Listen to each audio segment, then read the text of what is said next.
fight, tackle, demolish, or conquer. If you've struggled with depression, stress, or anxiety, you're likely familiar with how some approach mental health in a way that puts us at war with the challenges we're experiencing and separates these symptoms from who we are as a person. Although some of us may relate to this perspective, it can become quite destructive to associate our thoughts and feelings with a goal of being at odds with what we experience. When it becomes an us versus them scenario, it also becomes extremely difficult to appreciate who we are in a way that we can learn to accept or understand our challenges and interpretations and what they mean. When we say conquer depression or defeat anxiety, we aren't listening to what our thoughts, feelings, and emotions, as well as behaviors are saying, and might even be creating a greater disconnect with ourselves. Even if our thoughts or behaviors have created more issues for us, the challenge is in our interpretation and how we choose to listen and respond to this information. This is where people tend to struggle and learn maladaptive ways to manage these interpretations, which can lead to less than ideal habits. Particularly common for those who experience depressive symptoms is the tendency to hold on to things that have happened in the past. The past is what our memory knows all too well, but also what can keep us from being present and moving forward.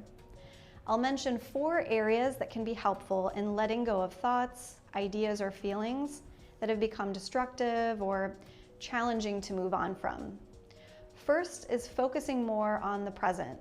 We know mindfulness and mind and body connection exercises are a great place to start.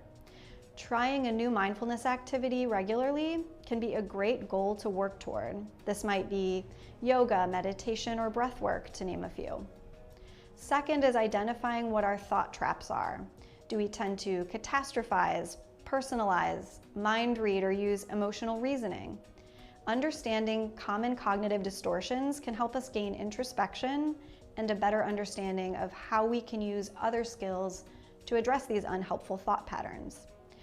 Third is the ability to practice self-compassion and understand that it's as important as how you would approach the kindness and encouragement you give to a child as they're navigating the challenges of life. So many of us weren't given the support and space to process through unwanted or challenging emotions as a child.